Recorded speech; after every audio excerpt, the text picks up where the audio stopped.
mais fácil, né, Ver?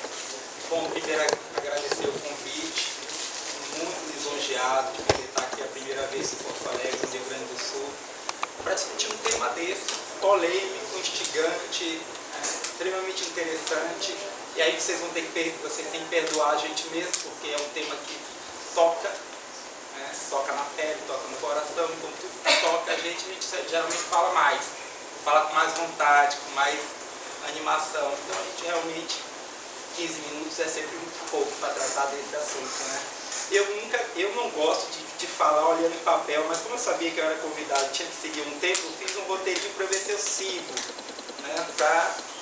Para seguir. Então, evidente que 15 minutos é pouco tempo, então eu vou tocar em algumas questões e aí a gente fica pro debate, algumas questões que eu acho importantes, mas volto a repetir, estou muito lisonjeado de poder estar aqui na frente de todos vocês para fazer essa discussão.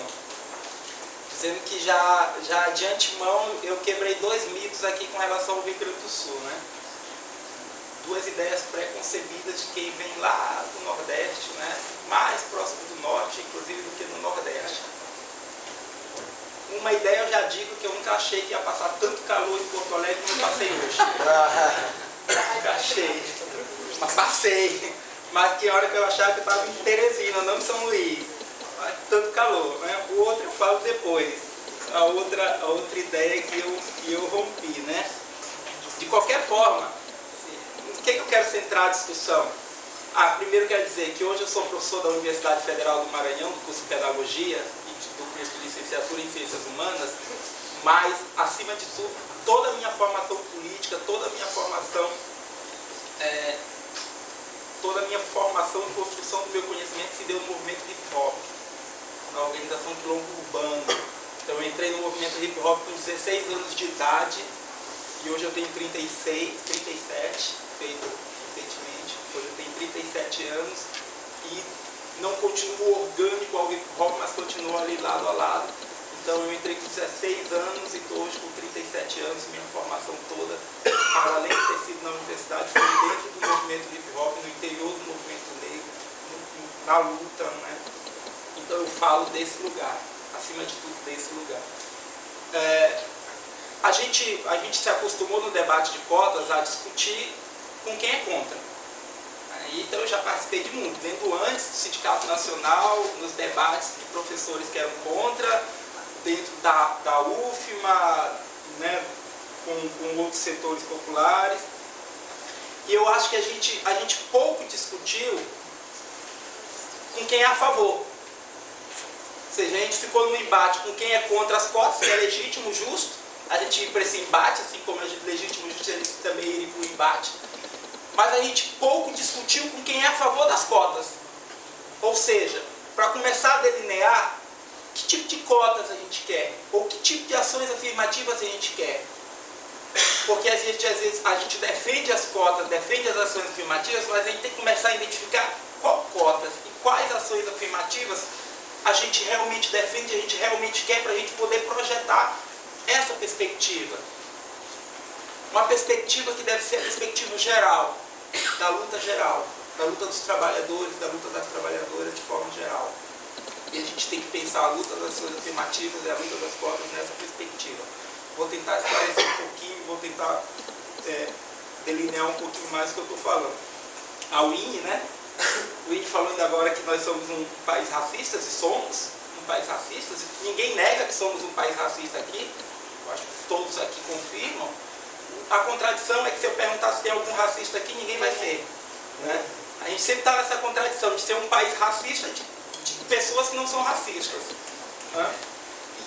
E é óbvio isso. Eu vou falar de algumas obviedades que a gente não costuma falar, mas que elas são tão óbvias que a gente perde a noção dessa obviedade e ela passa por cima e a gente não consegue ir na essência do debate. Por coincidência, eu estava vindo no avião da Azul e estava tendo uma entrevista com um Jay-Z, rapper norte-americano. E aí estava falando da eleição do Barack Obama e aí o entrevistado disse assim para ele: mas você não acha que com a eleição do Barack Obama a gente pode abandonar o termo negro? porque o termo negro foi um termo, né, inventado, racista, etc. Você não acha que a gente agora, com o Obama no poder, a gente para de falar do termo negro e pronto, porque afinal de contas a presença de um negro nos Estados Unidos já demonstra que pelo menos o racismo está diminuindo, está indo por água abaixo, etc. Eu achei interessante o que Daisy falou, porque ele disse assim, não, tudo bem, a gente pode até deixar de falar negro, eles vão inventar outro nome, macaco, por exemplo. Eles podem inventar. Quer dizer, o problema do racismo não está no problema do nome. Não está no negro, não está na raça, não está nesses conceitos. Aí ele diz, eles inventam outro nome. Por quê? Porque na verdade não é atacando o conceito que se resolve o problema. Tem que ir no âmago do problema. Eu tenho plena convicção que ele não sabe qual é o âmago do problema. Jay-Z não sabe qual é o âmago do problema. Mas ele teve uma boa ideia. Ele foi na obviedade. Vamos atacar o âmago do problema. Qual é o âmago do problema do racismo? Essa é a grande questão. A gente pode ter perspectivas diferentes do que é racismo. Hoje é um debate, inclusive no movimento negro, a respeito disso. Então tem gente que acha que o racismo vem lá desde a Grécia, que tem há 5.000 anos atrás, que já pode ser identificado na China, não sei dos quantos, etc. Que paradoxalmente atribui uma historicidade a um racismo que na essência acaba não sendo histórico. Porque sempre existiu, se sempre existiu, sempre vai existir, não acaba. Se existiu há 5.000 anos atrás, há 10.000 anos atrás, 20.000 anos atrás, vai deixar de existir quando? Ou seja, o racismo é histórico, é datado. E a gente precisa compreender essa historicidade e essa datação. E essa historicidade e essa datação é bem claro. O racismo ele não pode e não deve ser encarado como uma anomalia da sociedade. Uma mera anomalia da sociedade. Ou seja, não pode ser, não, o racismo é um distúrbio social de alguns poucos, mas que isso se resolve ou com o desenvolvimento econômico, ou com a inclusão dos negros na universidade, ou com a inclusão dos negros no mercado de trabalho. Que isso se resolve o racismo. Por quê? Porque o racismo é simplesmente um distúrbio social que pode ser resolvido. E aí se esquece, e aí é que está a grande questão. O racismo é ideologia orgânica do capital. E aí é um debate que a gente não pode perder de vista, porque quando a gente perde que o racismo é ideologia orgânica do capital, a gente deixa de combater o que é essencial no racismo. Ou seja, que é um discurso ideológico e prático de legitimação da exploração e da opressão de toda a classe trabalhadora, e aí especificamente em relação à população negra quando se trata da questão do racismo. Isso é fundamental. Por quê? Porque o racismo, porque aí a gente vai pensar em como resolver.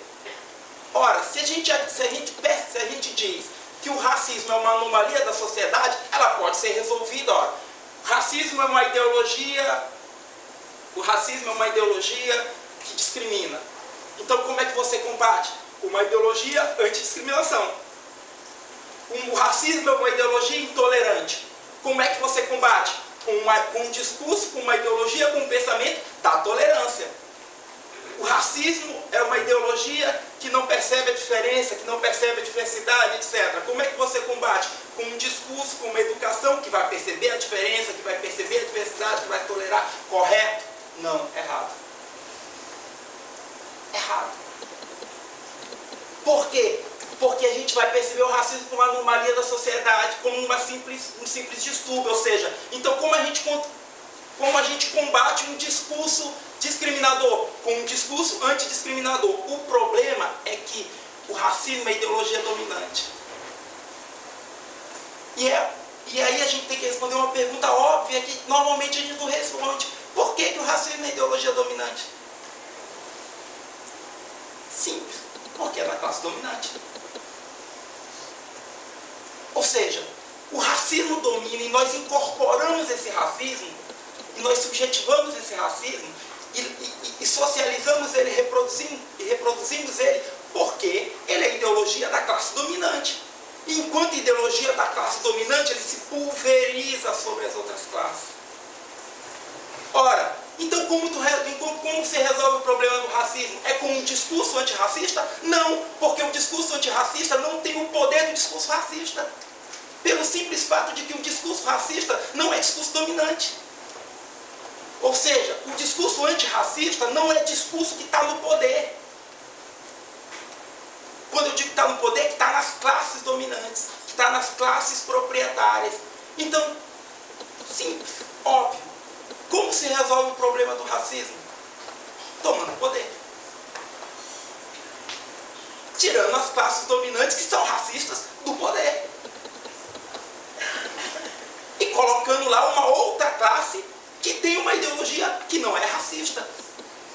Que, pelo contrário, é uma ideologia da solidariedade, do compromisso com o outro. Que não é uma classe que se construiu em cima da exploração, da dominação e da exploração sobre o outro. Mas uma classe que se constrói e deve se construir a partir da libertação e da emancipação de todas as pessoas, de todos os seres humanos. E aí isso diferencia. Isso diferencia. Porque aí a gente vai começar, então, a perceber, então, que o discurso da tolerância, o discurso da diversidade é um discurso reacionário. Ou seja, dizer que nós devemos respeitar a diversidade, dizer que nós devemos ter tolerância em relação à diversidade no Brasil, é discurso reacionário. Porque é discurso que não transforma. Porque respeitar a diversidade num país onde diversidade é sinônimo de desigualdade é a mesma coisa de dizer, eu respeito a desigualdade.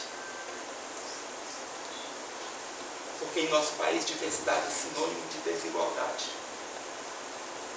E aí a gente não pode. E aí a gente esquece uma coisa que é fundamental. A diversidade não é algo exterior ao ser humano.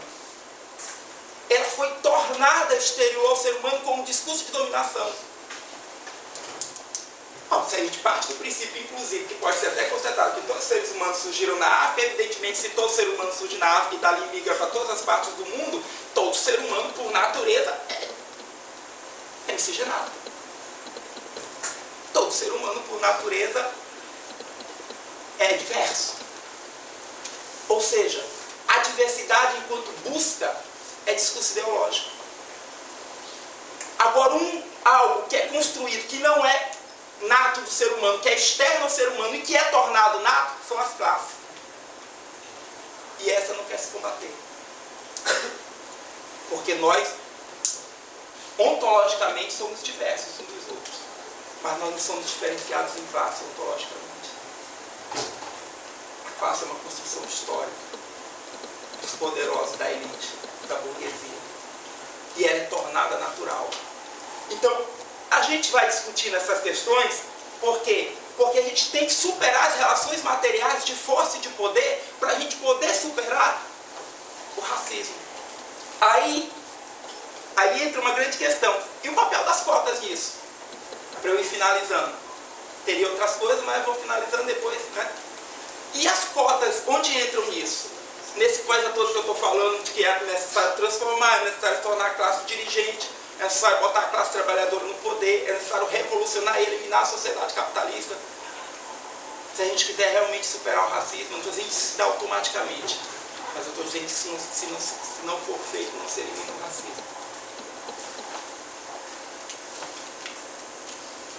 Como as cotas entram nisso? Ora, a gente entra no eterno debate. As cotas, elas são reformistas ou são revolucionárias? A linha até diz, são reformistas. Eu digo, elas não são nenhuma coisa nem outra. Porque as coisas, elas não são ou são. Ser ou não ser, da nossa questão shakespeariana, é na realidade uma construção moderna do ser humano. Moderna e capitalista. Judaico-cristã. Que nos colocou a ética do bem, do mal, do certo, do errado, do direito, do esquerdo, de que tem um lado e tem o outro. O movimento da realidade não é assim. O movimento da realidade é dialético. E por ser dialético, ele pode ser e não ser ao mesmo tempo. Então as cotas podem ser revolucionárias e reformistas ao mesmo tempo. Depende do quê? Assim como a classe trabalhadora e a consciência da classe trabalhadora não é nem reformista nem revolucionária ontologicamente. Como é que se dá? Como é que ela vai ser revolucionária ou reformista? A própria classe trabalhadora e as próprias cotas? Vai depender da correlação de forças. Vai depender do contexto, vai depender da disposição e da fraqueza e da força que o governo tem de ceder ou não ceder. Vai depender da nossa força e nossa fraqueza de conquistar ou não conquistar. Aí ela se torna mais revolucionária ou se torna mais reformista. Ela amplia a tensão e as contradições do capitalismo ou ela amortiza essas tensões. Mas isso vai depender de quê? De nossa organização, de nossa luta, de nosso combate, para torná-la mais radicalizada ou menos radicalizada. E aí que entra a nossa proposta de cotas de ações afirmativas. Porque se a nossa proposta de ações afirmativas não for uma proposta radicalizada, que consiga colar raça e classe, que consiga colar as lutas específicas da população negra, a luta contra o racismo, a luta contra a opressão, com a luta mais geral, de luta contra a exploração, de superação do sistema capitalista, a gente vai nadar para trás. Ou a gente vai caminhar para trás. Ou vamos correr para trás. E não é essa a lógica. E não é isso que nós devemos fazer. A gente tem que ir para frente. E como é que se vai para frente? Como é que se constrói um movimento de luta? Como é que se constrói um movimento de revolucionário? É na teoria? É evidente que não. É na luta. Um movimento se constrói na luta. E é na luta que ele deve ser construído. Um trabalhador se torna consciente de si, é na luta, não é lendo livro. Não é lendo livro. Nenhum trabalhador é consciente, ainda tem um minuto. Nenhum trabalhador, então eu posso falar, né? Nenhum trabalhador é consciente de si mesmo lendo livro. Ele vai se tornar consciente de si mesmo no movimento da luta. Na unidade da teoria e da prática. Ou no que nós chamamos convencionalmente de praxis humana.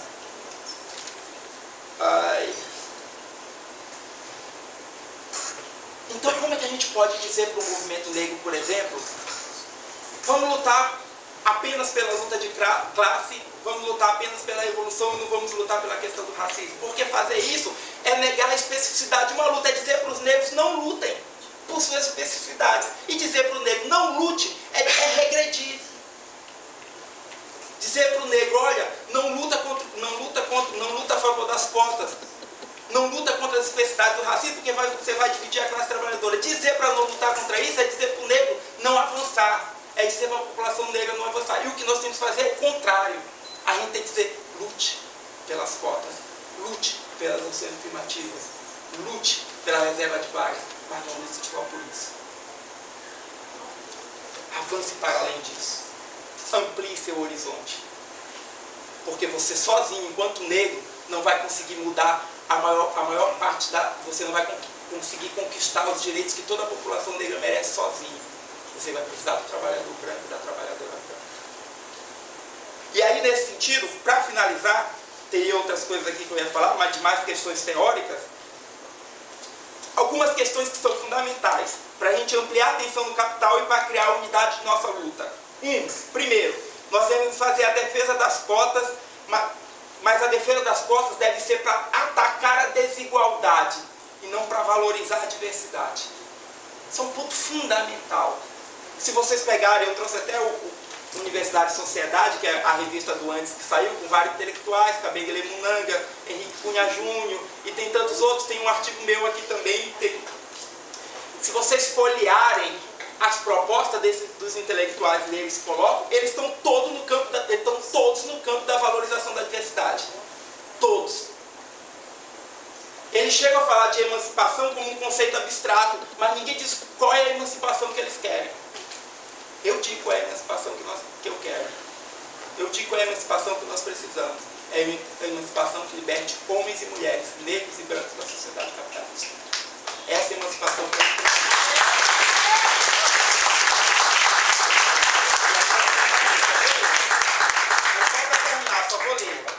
Nós devemos, junto com a defesa das cotas, junto e misturado, como diz a música, nós devemos lutar pela universidade pública, gratuita e de qualidade e laica. E cotas é só em universidade pública. Reúne não é cota. ProUni não é cota. ProUni é transferência de verba pública para iniciativa privada. Isso não é cota. Cota é em universidade pública. E se nós queremos ampliar a participação dos negros na universidade pública, nós devemos estatizar todas as universidades privatizadas privadas e devemos estatizar as escolas particulares e transformar o ensino nesse país público, porque aí nós vamos ter acesso a toda a população negra, e não só a um grupo, e não só a uma porcentagem. Então essa luta deve estar vinculada e nós devemos lutar por ela, devemos colar essas propostas. E toda a centralidade do conceito de público, de gratuito, de qualidade, elas devem estar postas. Devemos lutar pelo fim do vestibular, pela ampliação do número de vagas. A cota deve ser proporcional à quantidade de negros em cada região, isso tem que ser colocado. Tem que estar posto isso. Por quê? Porque isso amplia a atenção. Isso amplia a atenção, isso amplia a contradição, e a gente precisa ampliar a contradição. Precisamos ter políticas de ações afirmativas no ensino médio. Eu disse que eram duas coisas dois mitos que eu quebrei quando vim aqui. Um mito é que eu achei que quando eu chegasse aqui em Porto Alegre, eu só ia olhar branco de 2 metros com olho azul. É claro que eu não achei que ia ser 100%, mas achei que ia ser maioria. Hoje eu acordei 1h30 da madrugada, que vim de São Luís de ontem para hoje de madrugada, ainda não dormi, porque fui para o hotel, disse para dormir. Cheguei lá, eu disse, quer saber, vou andar, olhar o povo. Aí saí andando pelo centro. Eu olhando para um lado, olhando para o outro, eu disse, cadê os brancos altos de olho azul? Não tem, isso é São Luís pura. É São Luís pura. Mas quando eu desci do D43, que eu subi a escada, eu cheguei no Rio Grande do Sul. Eu cheguei no Rio Grande do Sul, sabe por quê? Porque se a gente fizer um exame clínico de uma escola que tem do ensino infantil ou ensino fundamental, a gente vai ver como vai branqueando. E é por isso que só 8% não completa os 15%. Porque eles são barrados no ensino médio. E a gente precisa fazer ações afirmativas também no ensino médio. E assim eles não vão parar lá. Abertura de novos concursos, 10% do PIB já, financiamento maior para a educação, redução da jornada de trabalho, 20 horas de trabalho só para a juventude, para poder estudar e trabalhar, e a união da luta dos negros com as lutas gerais. Resumindo, precisamos unir a arma da crítica com a crítica das armas. Aí a gente